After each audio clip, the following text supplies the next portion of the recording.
Okay, if the WNBA does not wake up and realize a whole lot of eyeballs of, normal human beings, of actual basketball fans are paying attention, it's its entire new media rights deal. Remember that amazing media rights deal that got us like 2.2, 2.3 billion over 11 years?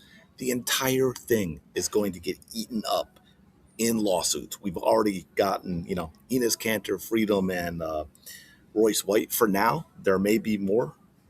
If the WNBA doesn't fix things between now and then, Enos Cantor will absolutely file a discrimination lawsuit. Now, we've got the Alliance Defending Freedom putting the WNBA and Kathy Engelbert on notice. If you don't know what AD Alliance Defending Freedom is, they're basically what the ACLU used to be, in defending things like free speech. They've been pretty big on defending women's sports as well. And they've let Kathy know they're not too thrilled with what has been going on at games when it comes to censorship. Right. So let's check this out. And then we're going to get into Kathy Engelbert as well. Uh, Man, Sophie really kicked the hornet's nest, didn't she? I'm kidding. I'm kidding. Not Sophie's fault at all. She answered a question normally, all the way back in February that she was asked. So anyway, today ADF attorneys sent a letter to WNBA Commissioner Kathy Engelbert warning her that the league may expose themselves to legal liability by silencing fans' viewpoints. In two different situations, fans at a game in Seattle were bullied by a co-owner of the team for their sign supporting Sophie Cunningham. That's Sophie Soph Ball Sophaller. Is that right? I thought there was a B in there for baller, but no, that is right. Okay. Anyway, that's Sophie's ex account. While fans at a game in Atlanta were made to cover up their XXXY athletics shirts. These incidents send a resounding message to WNBA fans. If you know what it means to be a woman and support fairness in women's sports, you are not welcome at WNBA games. ADF is open to assisting the league with legal education and policies that would support free expression at games and fairness in women's sports. It is time to take action against this blatant censorship of the truth. By the way, that is a big deal, okay? If the ADF gets involved, they're pretty sharp when it comes to the First Amendment and free speech and what is and is not an issue with that. And so the WNBA, with what they're doing, they could have some serious repercussions. I did videos on both of those. If you're not familiar with the incidents we had, well, it didn't even include, because obviously it wasn't. It was a physical assault. We had the Seattle fan that spit in the face of the Fever fan after the Fever beat Seattle in Seattle. We had the young girls. Remember the teen girls who had their signs that said nothing bad. It was just thanking Sophie Cunningham, right, for supporting girls in women's sports. And you had the Seattle Storm owner berating them to the point where she was given not that's really a slap on the wrist, like an owner getting a 5-game suspension is no big deal. But still, it was bad enough that the WNBA, of all places, had to actually do something. Then we go to Atlanta. I did a video on that, by the way. I did a video on the Atlanta one where they're just wearing XXXY shirts, and they were said, hey, we're going to have to ask you to leave if you don't cover these up. Now, forget that there was a girl wearing a pro-trans shirt who was actually put on the Jumbotron. And then, with all the backlash from that, the WNBA is like, oh, this shouldn't have happened. That shouldn't have. And Atlanta Dream was like, well, that happened because of you. That wasn't our security. That was your security that did it. So the Atlanta Dream and WNBA are pointing fingers at one another. It is a mess, man. This league clearly was never ready for prime time at all in any way, shape, or form. I want to get into this letter a little bit, but stay tuned because I have something else that I don't think no one is even talking about, which really shows you the state of the WNBA and how oblivious they are to what is actually going on. But in this letter, it says a lawyer for the ADF. sent to Kathy Engelbert. I wanted to reach out regarding two incidents at WNBA games where fans tried to advocate for fairness in women's sports.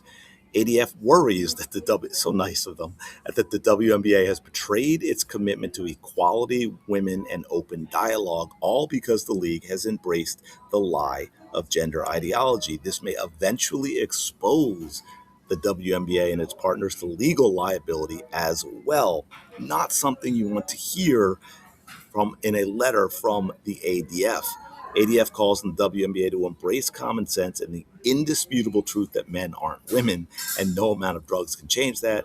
Women deserve equal athletic opportunity, and WNBA fans deserve the opportunity to express these truths in peaceful ways, just as other fans are allowed to express opposing views at WNBA games. The WNBA should stand up for women and free expression, not sacrifice them out of fear. And it goes into the details of the incidents that they're specifically talking about that I mentioned. So it says the fans who expressed their support for fairness in women's sports were respectfully conveying their view on important questions facing the WNBA. Their messages were not vulgar, profane, or disruptive, yet their viewpoint was silenced. When using public facilities and acting in concert with public officials, private entities like the WNBA and its partners cannot censor these views without violating the First Amendment. Got that, folks? Got that, WNBA? Censorship like this could also violate some state and local public accommodations laws. Most states and localities have laws to prevent private entities from denying service to individuals based on protected characteristics such as race, sex, or religion. And it goes on into more detail about that, which is, WNBA, they have not figured out, and I'm going to prove that in this next thing. This is really, really important. They have not figured out that they have expanded their eyeballs beyond their own little deviant social club.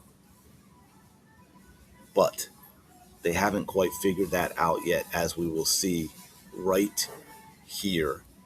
WNBA team Toronto Tempo unveils new non-binary mascot with she, they pronouns. Yes, you heard that correctly. Lots of kids going to these games. This is why, vroom, vroom. There's a lot of vrooming going on with the WNBA. I said there always has been, and there still is. And despite all the new eyeballs, they roll this out.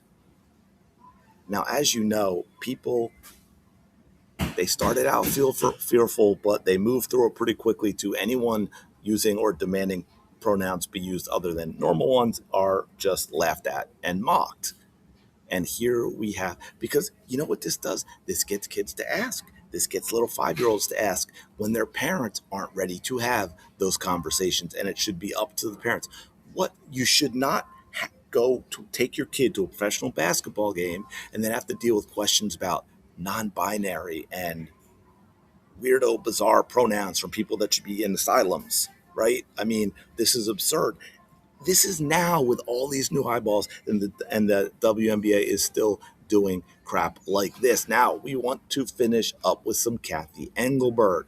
She finally spoke. She's been mostly silent this entire season of growth for the WNBA. And she said Thursday night, people are trying to use the league to sow divisiveness.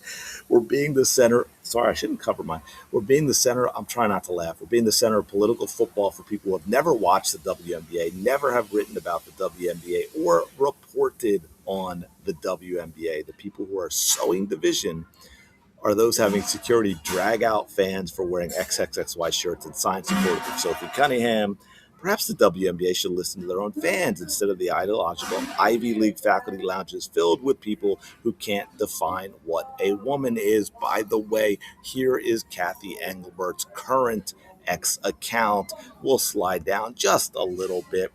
These posts are protected. I'm sorry, but that right there, and that goes for Kelly Krauskopf too, anyone in a position like coach, GM, commissioner of a professional league, if you protect your posts, you should immediately be fired. It should be a breach of contract. Kathy Engelbert should be doing everything she can to take advantage of this moment that will never come again.